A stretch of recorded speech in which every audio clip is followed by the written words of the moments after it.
Good evening, and welcome to tonight's program hosted by the Commonwealth Club of Silicon Valley. My name is Chuck Geschke, and it's my pleasure to be introducing Eric Schmidt and Jonathan Rosenberg, co-authors of their new book, How Google Works. Eric is Google's executive chairman and former chief executive officer. He joined the company in 2001, and during his tenure, has helped Google grow from a Silicon Valley startup to a global technology leader. Previously, Eric was the chairman and CEO of Novell and chief technology officer at Sun Microsystems. He served on the research staff at Palo Alto Research Center here in Northern California, as well as Bell Laboratories and Zilog.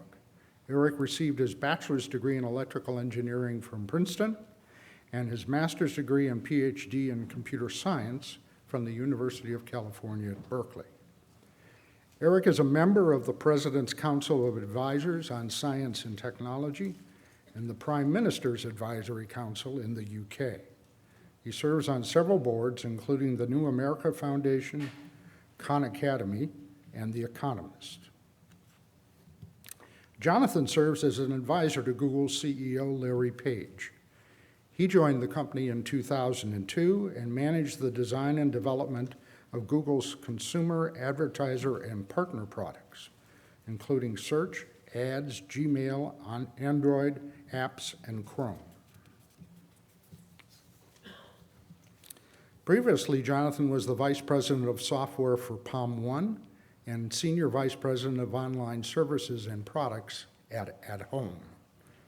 He received his bachelor's degree in economics from the Claremont McKenna College and his MBA from the University of Chicago. The moderator for this evening's discussion is Sal Khan, the founder of the KhanAcademy.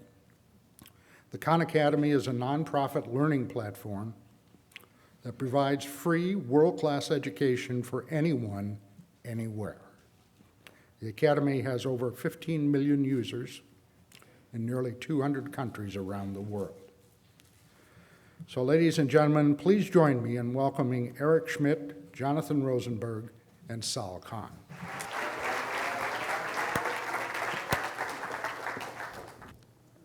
Well, this is very exciting. I'll just start off. A lot of business books kind of show up on my desk every now and then, and I tend to be somewhat skeptical of most of them. But I as a aspiring Jonathan/Eric Schmidt, I said, well, maybe I should see what's. It's entirely because of the title. It is. It has the word Google in it. That's right. That makes it very marketable. But I have to say, just to preface. How Google Academy works. How Google. But this was useful. This is useful. I learned a lot, so I'll just start with that. And kind of going into the meat of this book, I'll open up with a question for both of you. And I'll start with Eric. At what point, when you joined Google, did you realize that it was a different kind of company? Pretty much the first day. My initial office, I showed up and I wasn't quite sure what to expect. My initial office was, there was a group of 5 people, and they gave me a corner of one table. And I thought, this is interesting. And they soon moved me to a very large office, which was 8 feet by 12 feet. And I was quite happy there for the first few weeks. And then one morning I come in, and there's a gentleman who has moved into my office, we're sitting in tandem, next to each other like this. And he's wearing his headphones and he's working. Figure, must be an engineer. So I say hello, and he says, hello, I'm Amit. And I say, hi. And there's this sort of awkwardness of like, what are you doing here? And I said, yes, hi. And I said, yes, hi, I'm Eric. Yes, I know who you are, Eric. And I go, yes. And he goes, well, I've moved in. And I said, okay. And he goes, well, actually, my office was over there, but it was always crowded. There were 6 people in an office, and your office was always empty. At this point, the light bulb goes off, and I think, there's no thing I can say now that's okay. Like, get the heck out of my office. Bad answer. Oh, I love you. I love this engineer. This is great. Can't do that either. So I figured I'll just sit down. And I said to myself, oh my God. We became best friends and we shared an office for 3 years. I was a little slower than Eric. I would say it took me about 90 days. I had a lot of experience doing product management and product planning, and I figured I was brought in as the adult supervision to explain to the company and the engineers how to do product management. And the way you do product management is the MBA comes in and writes a plan. And there's lots of details in the plan, and it explains kind of the concept phase and the investigation stage and the development phase. And at every spot, if everybody delivers, you dole out a little bit more resources. And you document this thing, and then you dictate that everybody produce what's in it. And I was really good at that. So I produced a really, really pretty version of the mother of the greatest product plans that you'd ever seen. And I dump it on Larry's desk, which was my first mistake, instead of emailing it to him. But I dumped it on his desk, and he asks me to sit down with him, and he goes to like the first page and the second page, and he says, well, these are very pretty, pretty pictures that you've made. That's very impressive. And he goes to the third and fourth page, and he just looks at me and says, no. I'm like, what's wrong? He says, well, when have you ever produced a plan like this where the engineers stuck features in that weren't in your plan? I was like, well, never. He says, well, when did the engineers ever finish a product faster than was in that? What's that thing you call it, a Gantt chart? I said, yeah, Larry, that's a very important thing. Well, never. And he said, well, then your plans are stupid. Please stop doing them. And so I was like, well, then what am I doing here? And he said, go sit with the engineers. And that's what I started to do. And that raises an interesting question, because when both of y'all came, Google was still in its startup phase, and it was already clearly on an exponential growth trajectory. But as you mentioned, Jonathan, you were brought in as kind of potentially the adults, the management experts. How do you navigate that? How much, like in your own head? It helps if you have teenage girls. Explain. I managed mine, and I didn't have any teenage girls, but please. You had a teenage girl and a boy. Well, 10 years later, you're older than I am. Well, in any case, so if you think about your teenagers, they sort of tolerate you, and every once in a while you say to something which they reject, and then sometime later it comes back out of their mouth as though they've invented it. And so, Your children are young, but very trust me, young, yes. this is going to happen. yes. No, I look forward to that. You really don't, by the way. But this is a tension. Is that okay? Y'all notice it's a different kind of company. A lot of what you had practiced in your different organizations, your successful career up to this point, these people, there's kind of an immune response to it. How, as leaders in this nascent organization, how do you decide how much to push back and say, no, Larry, look, this is the way it really should be done if we want to scale, versus, no, you're right, this is a new type of organization? I think what I figured out was I couldn't tell them how to think, right? They already knew how to think. But we could manage the environment in which they thought. And that's why in the book we really talk a lot about the culture, the approach we took to decision-making, running meetings, the manner in which we really focused on transparently sharing information. So we created a structure where we were going to scale by helping them understand. They all understood the mission. They all believed the slogans. And rather than telling them what to do, we were going to kind of give them the vision and then let them manage as we scaled. I think it's also helpful with people who are this sort of brilliant and forward-thinking to understand what they're really trying to do and try to say yes as long as it's legal. So I still remember we were sitting in our little office, and then Larry and Sergey had gone rollerblading, and as they often did, and they came back and they said, we want to move our offices over there, referring to the then SGI campus. It's an immense campus. And I said, it's not going to happen. And duly, we ended up acquiring it and making our headquarters. So sometimes it's easy to misunderstand the power of compound growth. So we would do things like we would do, let's have a 5-year conversation, and we would plot our growth rate, and I'd say, oh my God, look at the number of people. And they would say, not enough. So again, my instincts were always manage to what we have, and there was always manage to what is possible. The latter is a better way to lead. And one thing that I found here, which I found pretty powerful, especially from your part, Eric. You come as the CEO. But even in your answer just now, there was a humility in how you approached it, because you did have these kind of two strong, iconic founders. Were there times where it was just incredibly frustrating or incredibly... Sure, but I think it's important to remember when you're the hired help, Jonathan. I've heard this lecture, but go ahead. It's important to remember who the owners are. And I think in Silicon Valley, one of the great strengths is having founder-led companies. And there's something very special about successful founders in terms of their reach and their vision. I don't need to tell our audience here who they are. The names come off everyone's lips to start with Steve Jobs and move forward. These are exceptional people. And we need to find them, we need to mint them, we need to support them, we need to let them come in the country, and you need to figure out a way to work with them, because they're going to change the world. And I understood that. And what I also learned was that while there were things that they knew far better than I, there were things that I could help them with. I could help them achieve their vision. So in a partnership, if you're helping somebody else achieve their vision, then it's going to be a great partnership. And one of and y'all already touched on this idea that you both identify these people are this is a special type of organization, not just Larry and Sergey, the whole organization, the engineers, everyone, and it's a central theme in the book. This idea of the smart creative.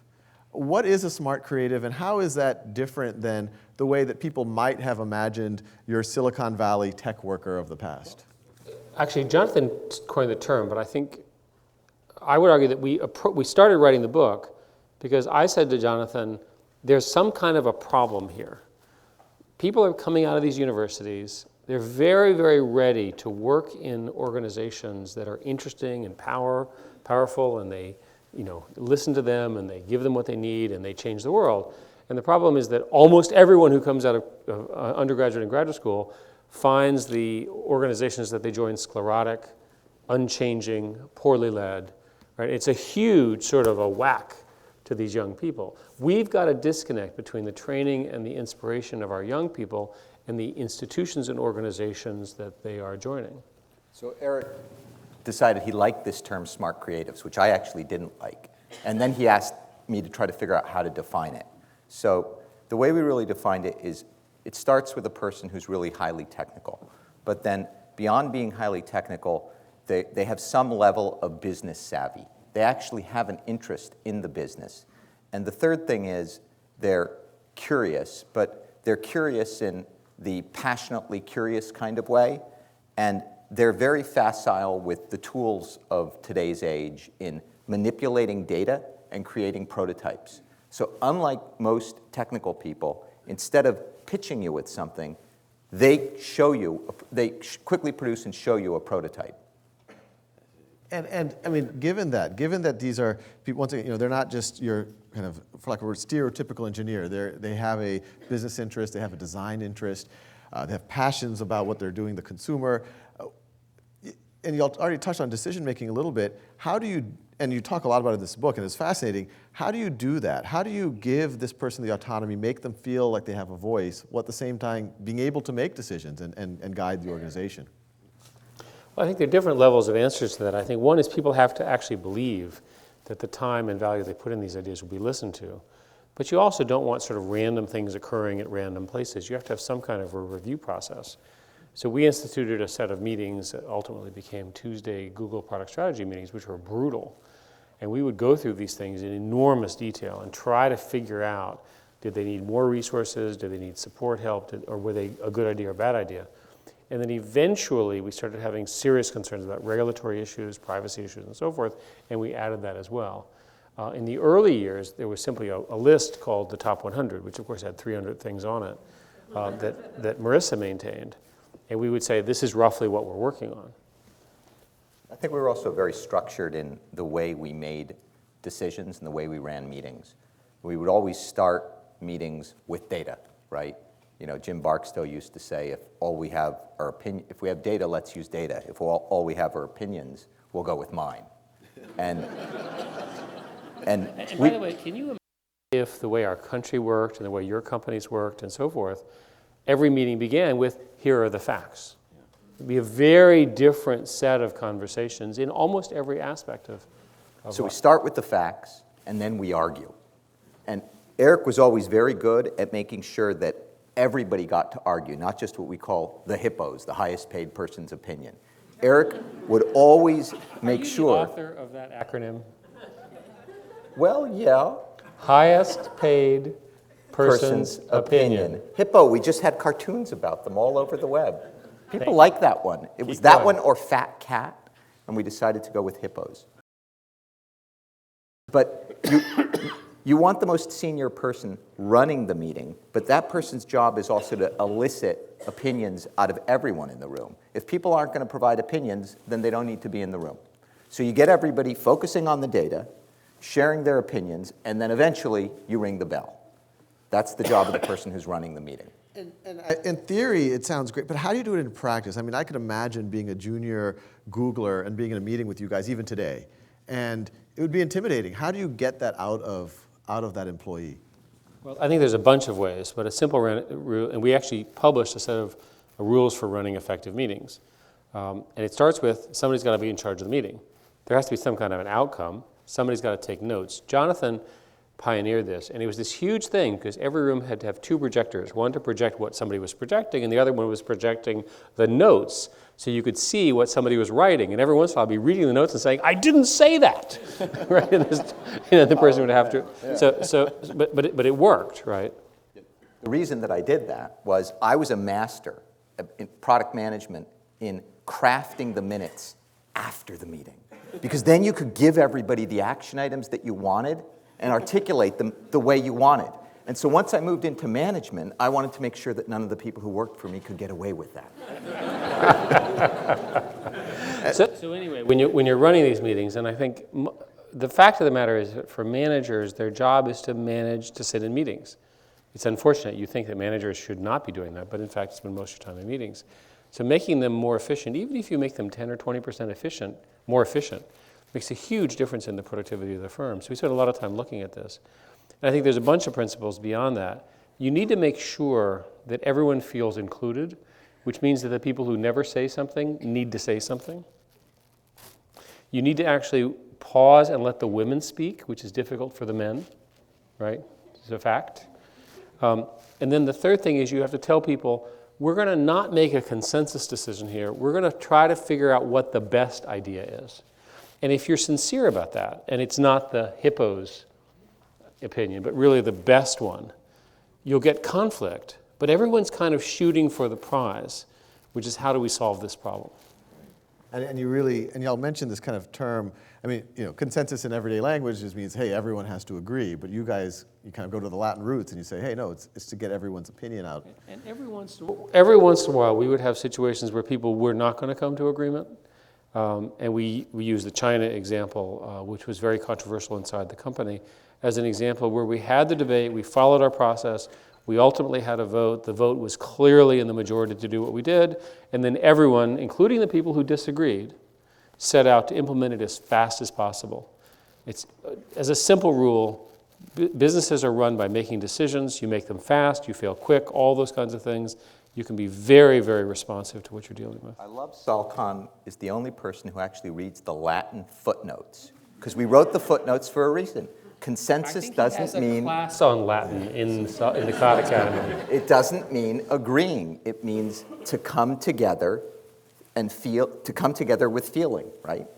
Yeah. No, I'm a curious person. I read the footnotes. Do you realize that we're sitting next to the most famous educator in the world today? I know. I keep hearing his voice, and all I think is my kids in the other room looking at geometry. Put headphones on them. Sorry, please continue. No, I like that. That was very flattering. Thank you. What, the putting headphones on? Either way. And one thing that fascinated me, and I'm asking these questions really from the vantage point of someone who's at least 10 or 15 years behind you guys, trying to kind of get some of your wisdom. One of the fascinating things about Google, and you mentioned this in the book, is the kind of triumvirate of leadership between Eric, Larry, and Sergey. And traditional business practice or leadership would say, hey, that's going to be tough. It's going to be hard to make decisions. How did that work? Well, I think it obviously worked pretty well. And yes. I think you should judge leadership teams by their accomplishments, not by their rhetoric. So a leadership team that keeps its mouth shut and just executes well deserves our praise and our attention. I'd also observe that the most successful companies, literally in tech and I suspect worldwide, were more than one person. And the media ultimately lionizes a single individual, which is great and they certainly deserve it. But the fact of the matter is that there's always a few people who collectively have the same incentives. And one of the great things about the partnership that I built with Larry and Sergey was we would argue and continue to argue very, very strongly with each other, but there was never a nanosecond where we had any question as to the incentives of the other. Because we were locked together in an ownership structure, in a management structure, in a board structure, we all knew we were fighting to win. We may have disagreed on a tactic, but it's a wonderful thing. In your case, at the KhanAcademy, you have a very, very effective chief operating officer and president who you've worked with for years. Imagine if he had not been there, right, and you'd had to do all the things that he did. The two of you deserve the credit. You get a lot of the media credit. He deserves a whole bunch more. That's my point. And if you study each successful company, here we are in Silicon Valley, look at Intel, look at Oracle, look at Sun, look at Cisco. Go through the list. In every case, they had 2 or 3 key people who made that happen. Apple, people have forgotten the role of Steve Wozniak and the others. And Jonathan, from your point of view, I mean, did that, and I completely, and obviously Google, wildly successful, but did that ever make it confusing for the team? Was it ever a, who do I go to? Who was it? You know, it actually worked surprisingly well. The dynamic and the reason that it worked is that they met once a day, all the time. And so in this crazy maelstrom of very, very fast hypergrowth, when you needed someone, you just went and hunted down one of them.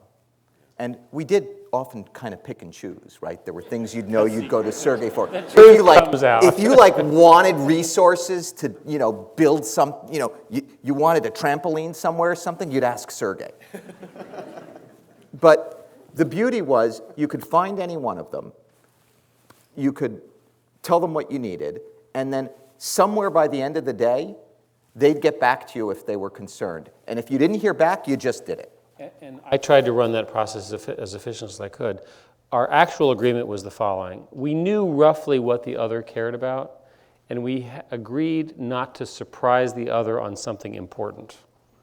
In other words, if it was something relatively straightforward, just do your thing. But if it's something that I care a lot about and you know it, don't annoy me, don't go around me. And that partnership model is a good one. And I think it scales to 3 or 4 people. And it takes 3 or 4 people, as I said, to really run at full blast. Today, of course, we've reorganized the rules. As always, Sergey does whatever he wants. And Sergey is busy doing Google X. I can describe to you both the current and future impact of Google X by just describing the contact lens.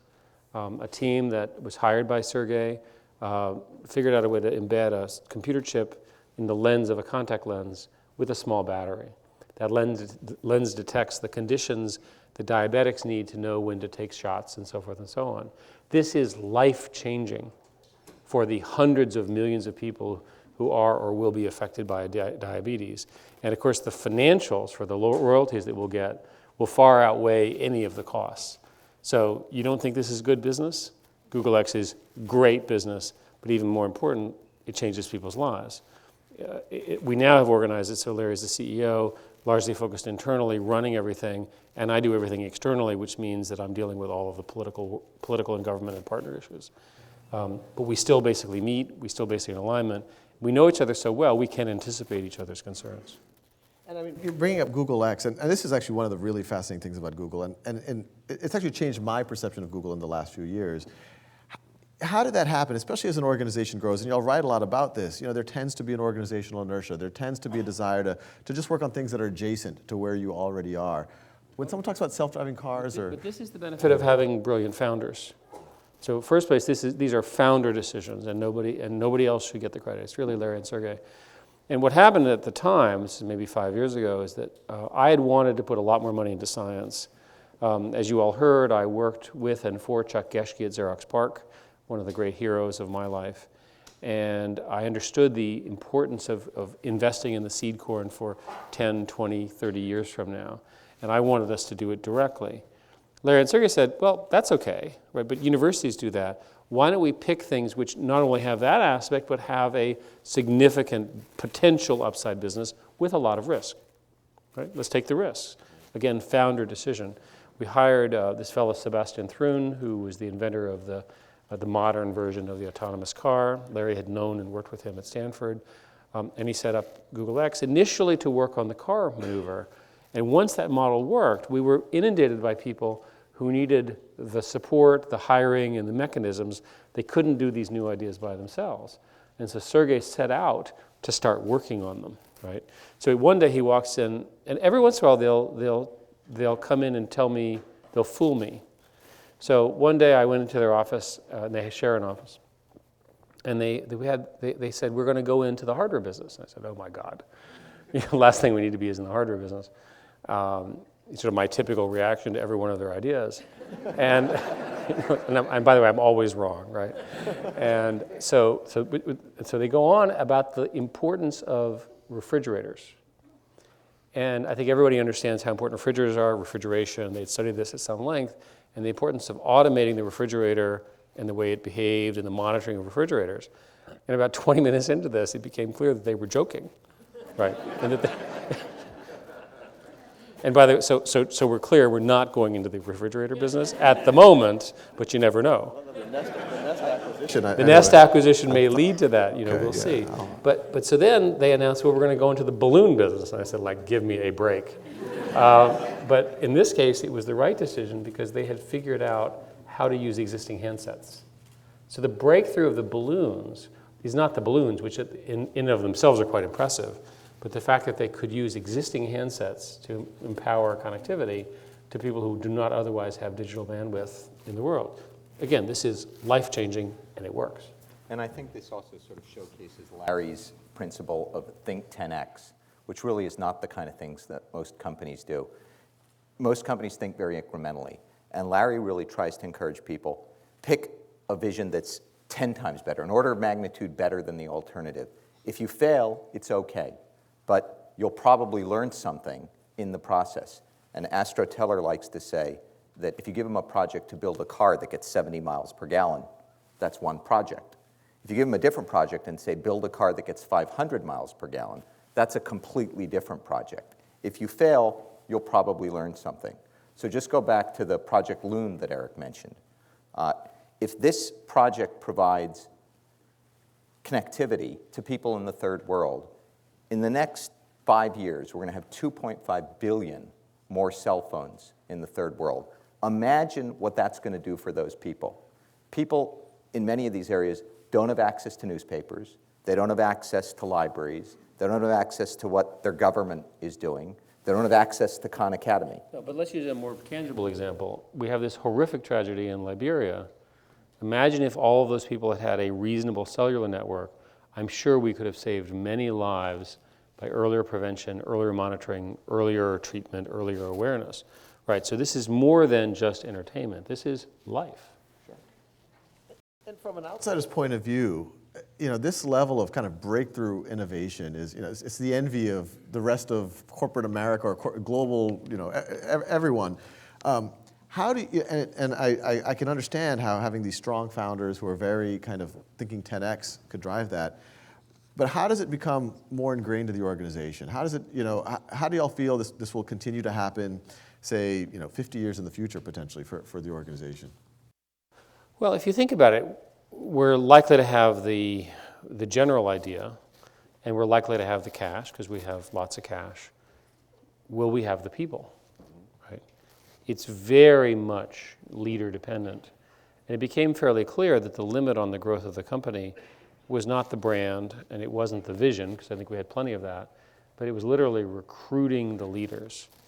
It's interesting that Jonathan and Marissa set up this associate product management program where they would take people who were very young, 22, 23 years old, right out of college with a technical degree, and turn them into product managers. Well, over a 5 or 10 year period, those people have become not just the executives that run large parts of Google, but they've also become the CEOs of many of the startups that you hear about being funded today. So I would say that that model the model works, it's clear, we discuss it in the book at some length, and it does scale. Right? So subject to continued focus, I think this scales for a long time. I think it scales if you give people flexibility to move and you really espouse a model of innovation by prototyping.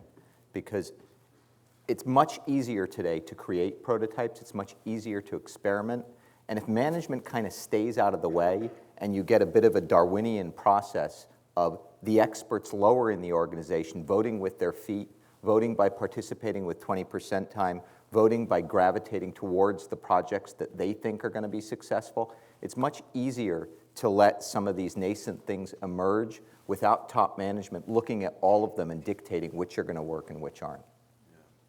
And with that same lens, you know, a lot of what we've just been talking about, Google X and the contact lens for blood sugar and self-driving cars and Project Loon, you know, someone 10 years ago, no one would have predicted Google would have been Android, you know, and now we're just, well, yeah, that's what Google does. We didn't predict it. I mean, go ahead. No, I wouldn't have predicted 10 years ago. 10 years ago, let's think of the things I had in my pocket. An address book, an answering machine. At home, I had an alarm clock. I needed the yellow pages. I had you had a pager. You know, I had a Rand McNally map. I needed to look up the weather. Today, all of this is in a smartphone, right? I mean, imagine 20 years ago you thought about Star Trek and a tricorder that measured geological, physiological, and meteorological stuff, and Kirk had a communicator in his other hand. Now he has both of these things in a smartphone. And one of the great set of startups that are happening in the Valley are ones which are medical device monitoring that are connected to phones. Transdermal patches, other ways in which they can monitor what's going on in humans' bodies. And in theory, the patch goes off, the phone calls the doctor, and the doctor says something to the phone, and the phone basically calls you and said, you know, get your butt over to the hospital, you're going to die in 10 minutes. And then it calls the doctor and says, I scared him enough that he's coming. So with that lens, you know, where do you know, this is kind of an open-ended question. I know it's impossible to predict the future, but I'd love to get both of your takes on what will surprise us about Google in the next 10 years. Oh, I think you'll see it may be Google or it may be firms that build things based on platforms that Google's creating, but I think if you look at the whole Android Wear world, the opportunities there are enormous. The whole point about healthcare and longitudinally being able to track information about individuals has enormous opportunity. There are apps, somebody was working on an app, a psychology app, that would, instead of having the teenagers show up at their psychologist and, you know, give some monosyllabic answer, how you doing? Oh, right?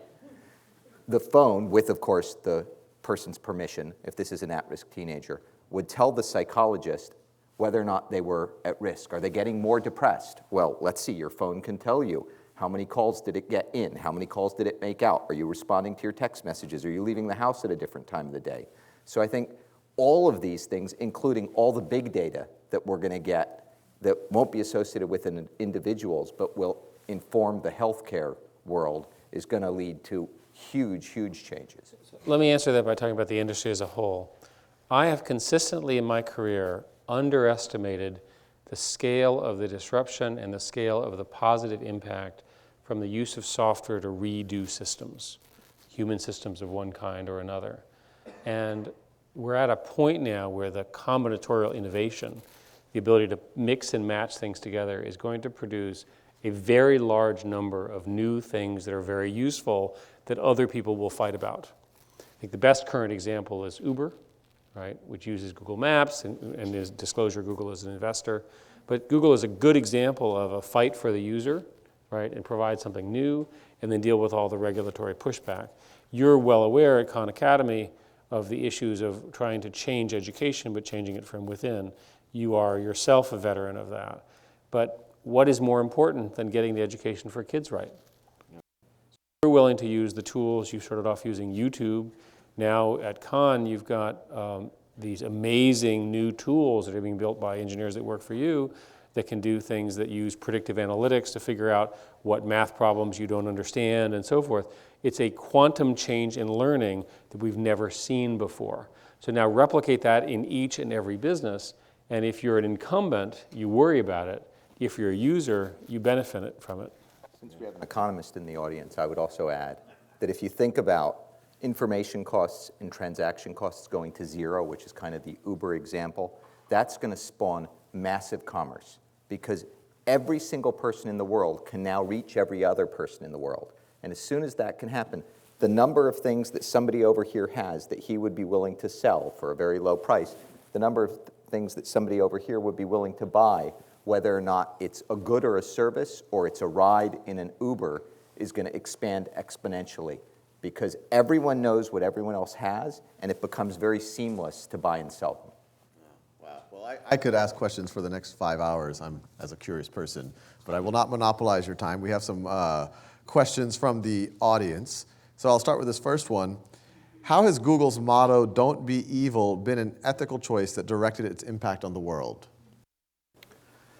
You know, I think of, Eric may have a different answer, but I think of "Don't be evil" as kind of this cultural lodestar that guides us internally. And I think a lot of people have misinterpreted what we mean by "Don't be evil." I can remember many meetings within the company where we'd be talking about a concept and somebody would just stop and pound their fist against the table and say, "We can't do that. That would be evil." And suddenly, everybody stops and they say, "Yeah, we should keep those search results separate from that commerce opportunity." So I think it really does continue to guide the way people think internally. It's kind of like the Kanban line being pulled in, when a car is being built. Somebody sees something broken and just says, "Doesn't matter how junior I am, I'm going to stop this thing." This is an interesting one. And I'd like both of y'all to answer this, who are your personal heroes, both in tech and outside of the tech industry? Well, for me, it's easy, Steve Jobs. Right. I had the privilege of knowing him, working with him, serving on the Apple board. And when I look at what he achieved in terms of impact on society, we could all aspire to be a small percentage of Steve. And I mean, you talk about it in the book as one of your heroes. In the not too distant past, there was some. Obviously, Google and Apple are now kind of both in the phone space. Was that hard for you? Yes, but first place, we were both respectful to each other. But exceptional people, remember what I said earlier, exceptional people are worth hanging out with because there's a good chance they'll change the world. Steve Jobs is certainly a hero of mine as well, but I'm going to go with a more personal hero. Milo Medin, who hired me at Home, which was the two-way cable modem company that I worked on before I came to Google, he drew a vision of what broadband access could look like in the world one day, and I wasn't really sure that I believed that it was correct. And before I left his office, he said, "Jonathan, with enough thrust, anything can fly," is what he learned at NASA. And with that, I decided. We forget that the first trials of all of that were done in Sunnyvale, right near here. And I remember going to Milo's house and having him show me this. And I said, "Is this thing really going to work?" Today, there are 70 million American households that have access for that. Pretty good. And personal heroes are in doodles on my walls. So if I only were to pick one, Martin Luther King. So this is another interesting one. Are we in another tech bubble? If so, what's No, we're not. No. Valuations are low, right? The occupancy is low, salaries are low. It's so easy to hire talent. Mm-hmm.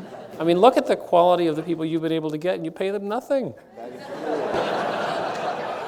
That's called leadership.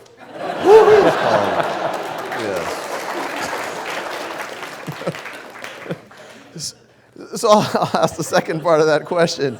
Oh, there's more. So even though we're absolutely not in a tech bubble, hypothetically if we were, Should we be in a tech bubble? or what advice, what suggestions do you have for startups, and I would say even individuals, to survive the burst? Okay. Sell early. The general rule of bubbles is at the top, and I have failed to do that so far. This audience is probably smarter. I think the way to really tell whether or not you're in a bubble comparing today versus the last tech bubble at the beginning of the last decade is look at the Mary Meeker slides. If you want to learn a lot about tech, just search Mary Meeker. She's at Kleiner Perkins, and look at her last presentation and compare the level of e-commerce that we have today to the level, the valuations that we have today versus the valuations that we had back then and the level of e-commerce that we have then. We're now at this point where these information costs and transaction costs are going to zero and people are buying everything online, and soon they're going to be buying all of these things online and consummating the transactions on their phone. And when this stuff moves to phones, the valuations are going to feel even more justified. There's always an argument it's different this time. If you want to make that argument, I think it goes something like this. First, the NASDAQ is not as high as it was in March of 2000. So we forget what the bubble was really like. Trust me, the bubble was great. Let's bring back that bubble. I love that bubble. But the fact of the matter is that valuations have been going up because people can credibly now see that the impact of scale from the internet means that if you have a successful product, that product can get global distribution very quickly. Jonathan makes the point, and makes it in the book quite cogently, I think, that it used to be you had to worry about distribution issues and branding issues and so forth. Now, if you produce a much better product, it will scale so very quickly that you get this sort of phenomena where the winner gets incredibly high valuation, and so far the markets are rewarding them. Just look at your product and the number of eyeballs that you get coming to your, albeit nonprofit site, but think about all of the apps that you have, right? I doubt there was a lot of marketing that caused you to download Instagram or WhatsApp or any of the Google products that hopefully you have on your phones as well. Angry Birds, right? These things take off and they skip all that stuff that like Jeffrey Moore and the Crossing the Chasm people used to write about, right? Innovators, early majority, late majority. It's just like suddenly there's this thing and it's just boom. They just go to superstar. Yeah. Right. And this is something we talked a little bit about, but this is an interesting frame of it. And I'll put it the angle of if you were talking to another manager, I mean, you guys kind of walked into a culture that was already innovative and you helped foster that further. But the question here is how to create and build Google's culture. What was the challenge while building it? How the challenges would be different in a different country. And I think that last part is especially interesting. Or I would say even in a different company. Like could you create a Google in another company or country? The culture of a company is set at the top, right? And so we have a section in the book about famous slogans. What was the one that you liked the most? Was it the one? Well, there's Enron, which there's Lehman, which is to build something like, it's almost impossible to remember, but it's something like to build unrivaled partnerships through the dedication, perseverance, and hard work of our employees to generate shareholder value for our investors. You can be quite sure that they hired a branding company to write that sentence and they put it on their website, right? Or the equivalent. I mean, that's not real. So companies have real cultures and employees will tell you what they are. So if you do parachute yourself into an existing company, ask the employees, not necessarily the founder or the CEO, what's the culture really like? And you'll get an honest answer and then try to make it better. Another observation, and people always say, well, you could do this at Google because it was special and new and fast. I just don't agree with that. The fact of the matter is the average company in America turns over 5 or 10% of its employees every year. So there you have an opportunity, right? You actually have an opportunity to change the culture person by person by changing your hiring practices along the lines that our book talks about and telling people, that we expect something different. And every company has at least some kind of strategy. Put in a hard-bitten, hard-fought 5-year strategy that employees believe in and march to it, and you'll do great. So this next question, this is kind of a hot topic these days especially. What efforts do you all personally undertake to improve gender diversity in the company? We say actually that diversity is your best defense against myopia. We are investing quite a bit in Girls Who Code and various initiatives to get more minorities coding. In fact, we were just in Toronto where we had demos from a bunch of kids who were showing us 3D printing and games. I do a lot of mentoring of women at Google. And I also participate in a lot of the bold diversity programs that we have in recruiting on an annual basis. We have a very serious problem in our industry about a lack of supply of just literally the incoming number of women versus men. And it's quite perplexing because if you look in other fields like biology, a majority of the PhDs and the master's degrees are now female. So there's something about what we're doing that's a problem, and we need to be honest about it and figure out a way to fix it. We did recently release our internal numbers with respect to the numbers of women and minorities, and we were very pleased to see that a number of other Silicon Valley companies followed suit, which is a very good start. And in y'all's estimate, I mean, do you think it's a pure inbound kind of supply issue, or do you think there are things in kind of culture that are making it hard? There's plenty of evidence of hidden bias. And even these nice, pleasant, liberal tech companies have all sorts of biases. And we try to do a bias check, but the fact of the matter is, I'm sure, in our case, we have 3 female board of directors. A number of our most senior female leaders have now left to run their own companies and so forth. So we think we're making a good contribution, but it could be so much better. Yeah, absolutely. So this is an interesting question. Would you apply for a job at Google today? If yes, would it be what project would you be most interested in? Sure, I'd apply for a job at Google today. I don't know that I'd get one.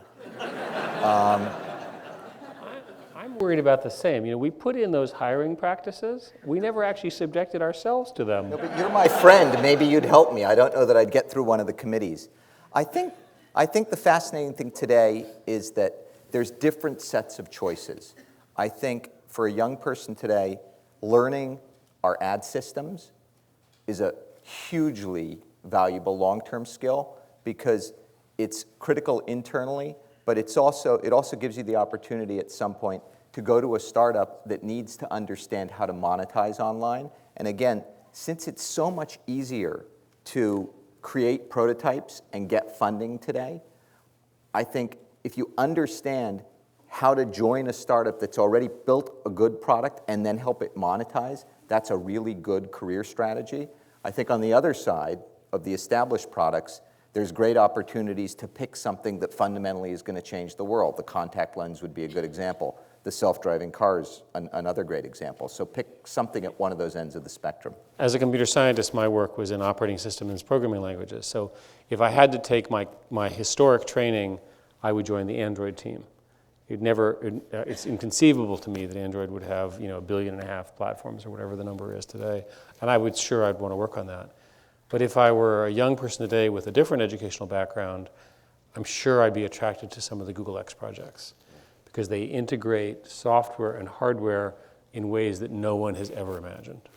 As a corollary to that question, I mean, what advice would you give to a young 12-year-old or 15-year-old if he or she is aspiring to be a Googler and kind of grow a career in Silicon Valley? The first place I think is that if you look at teenagers today, they're at least the high-performing ones are under enormous pressure from their parents and society to overachieve. And I think that I benefited from the fact that I just naturally enjoyed computers and I just sort of did my thing. And so I would be careful not to overmanage this outcome, right? And again, you want it to be natural and native and not have a burned out 18-year-old who's busy, on psychiatric drugs or whatever, stressing out, is more stressed out than you are. You just don't want that. It's not a good human outcome, especially for young and developmentally still developing brains. So I think that would be the first thing. I think the second thing is that early exposure to programming is probably as important as early exposure. There's a lot of evidence that early reading, and you understand this as an educator very well, early reading skills correlate very well to subsequent performance. So early reading comprehension and then later programming skills. And I'm not talking about hardcore C and C++. I'm talking about manipulating games, understanding graphics, learning how these things work. It structures your mind. It gets you to be organized. It gets you to think clearly. And even if you ultimately do not end up as a programmer somewhere, that will probably help you as a lawyer, right? As a doctor, as a whatever you ultimately become. I have a very different answer. The graduate plastics answer would be statistics. And the reason I say statistics or computer science is that if you think about what Bill Gates said, he went into software because he foresaw that the cost of computing was becoming cheap. So now think about this concept of big data. There's data everywhere. The internet makes that data accessible for free. So what becomes the complementary scarce resource to free data? The ability to analyze the data. So statisticians, I think, are going to be the most highly paid By the people way, in the Jonathan, next 20 years. just to update you, these are now called data scientists. Thank you, Eric. So had you said the word data scientist and statistician, you would have had a perfect answer. I'll do that next week. Good. But the one outcome, and I do think you should think about this for Khan Academy, is that there's a lot of evidence that the analytical skills, simple programming skills, and simple data science and statistics skills, you're going to need them as a young adult because everything is going to be measured, everything's going to be in front of you. How do you reason about it? How do you think about it? How do you analyze it? Yeah, no, absolutely. So this is an interesting question, one that I'm fascinated about as well. When do you realistically think self-driving cars will be introduced to the general public? What process goes into the testing? I have been told that the correct answer is about 10 years, but I think it could be less. The testing consisted of Jonathan getting behind the wheel. And going, when you get in one of these cars, first, I've driven a self-driving car. I have not. I have been driven by a self-driving car. So you get in, and if you've ever taught your teenage kid to drive, you sit on the right side and you're hitting that imaginary brake pedal, and it takes like 20 minutes. And after 20 minutes, this calm sort of comes over you, and you realize that this thing isn't going to get distracted, and it isn't going to stop and have a drink. And the laser that it's using to look at the car ahead of you works better than your eye. And it cannot crash into the bumper of the car ahead of you. And you get really accustomed to accepting that it just works better, it's safer, and ultimately these self-driving cars are going to save lots and lots of lives. I think we don't really know how long it will take. We're working with the regulatory authorities. They obviously have a lot to say as to whether these kinds of cars are going to coexist in the form that we have mentioned. We'll certainly be doing testing on autonomous courses and specialized, places. But the real question is, when are they let into the wild, if you will? Right. And I know Sebastian, he's also kind of in the education space, and I mean, he talks about kind of, once every 400,000 miles, so that already it's already quite good. We've not had an accident. It's better than you. Yes. Better than you generically. That's what I meant. I'm a defensive driver. You are a defensive driver? Yeah, I drive like a grandmother, but that's It's not you, it's the other car. right. No, my mother actually told me that last time she was in. So this is an interesting question. Apple, a lot of fanfare about kind of the financial portion of the new iPhone. What is Google doing in the area of mobile purchasing apps and phones in the future? Well, we have a mobile wallet. I think Apple has introduced something reasonably similar. I think as Apple makes progress, it'll be good for us. We'll certainly see more retailers with working NFC systems.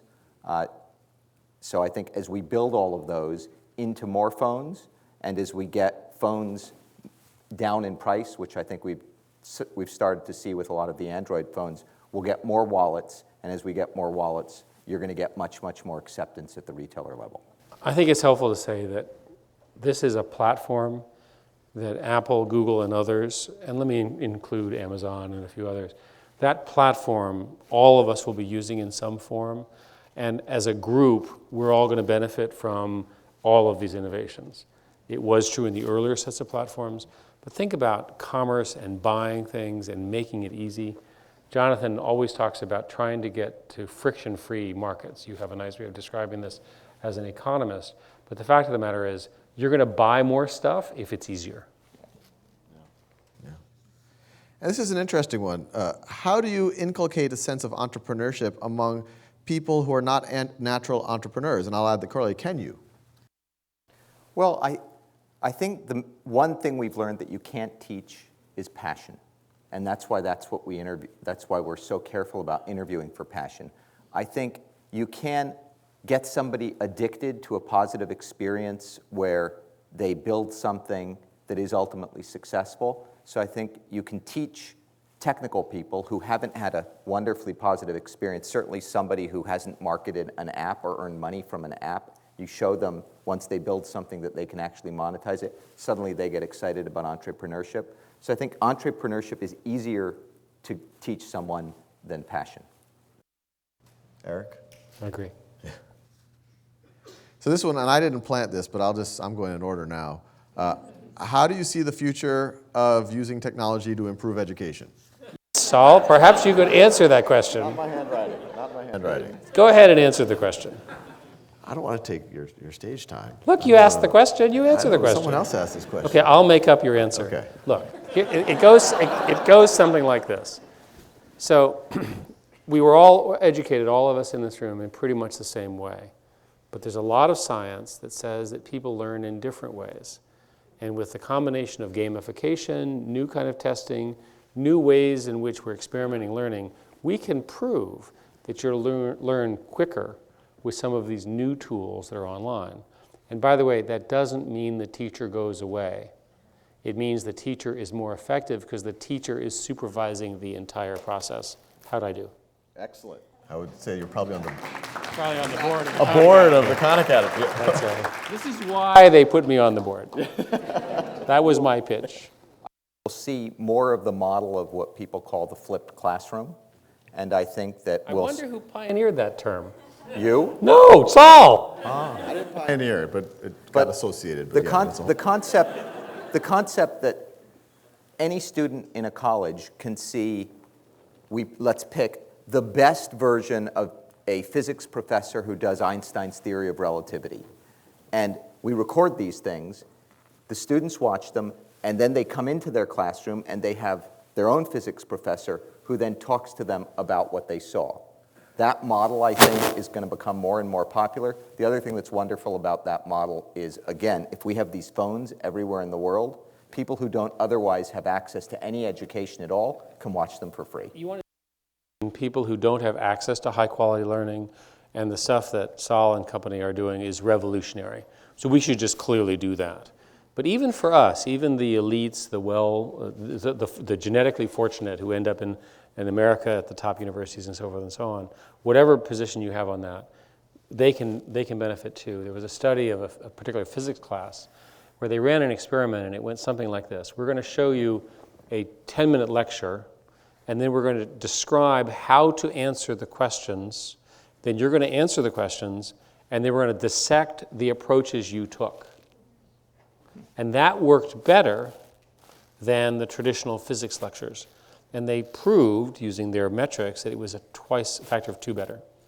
Right? So that's an example of the kind of learning.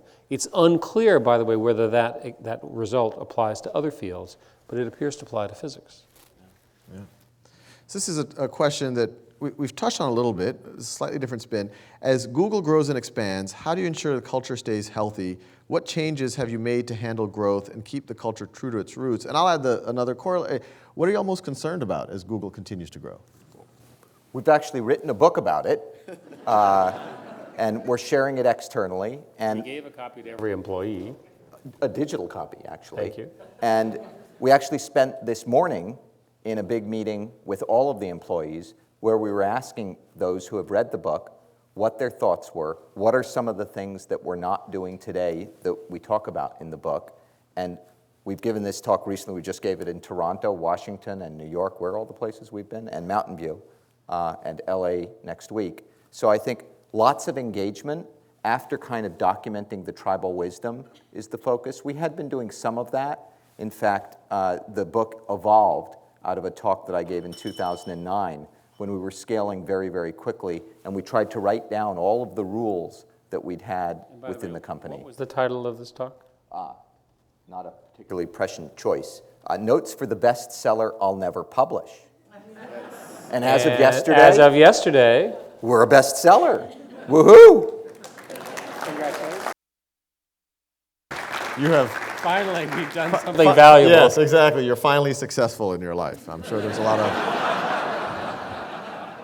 people feeling insecure right now. But anyway, I'm one of them. Anyway, my book did not get as many, but anyway, that's a separate thing. You have millions of views every day. That's right. But there's Sal, would you stop complaining? yeah. That's no. I'm The most rich. famous educator in the world, and you're unhappy? I'm rich in other ways.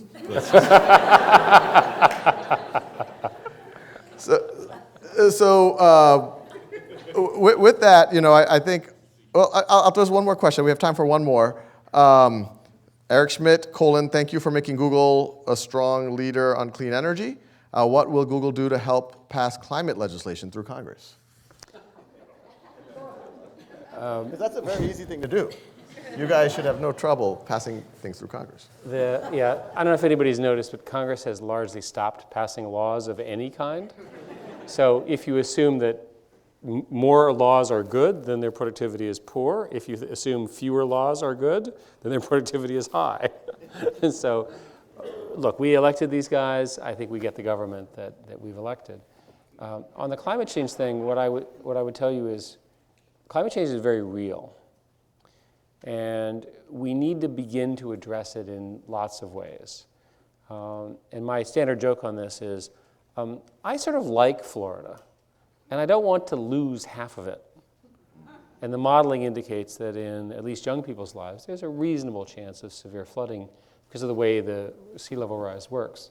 So this is a very, very serious matter. And if you don't care about Florida, which I do, you might care about the water sources in the Himalaya that provide water for 1 billion people, or you might care about genetic biodiversity, which provides genetic health and other sort of biological resistance to disease and things that affect humans, and on and on and on.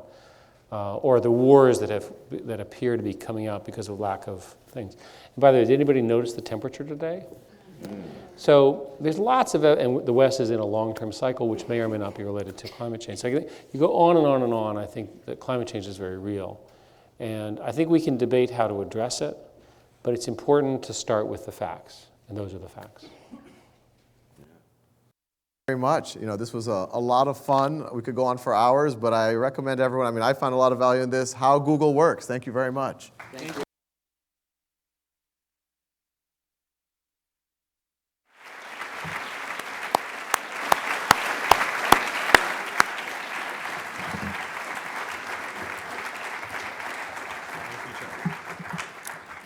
I hope you all enjoyed this evening's program. I know that I certainly did, and by your reaction, I think you did as well. We'd like to once again thank Eric Schmidt, the chairman of Google, Jonathan Rosenberg, the Google advisor, and Sal Khan, the founder of KhanAcademy. And I know that our audience here in Santa Clara and those of you joining us on the radio have enjoyed it as well. And now the meeting of the Commonwealth Club, which is celebrating over 100 years of enlightened discussion, is adjourned.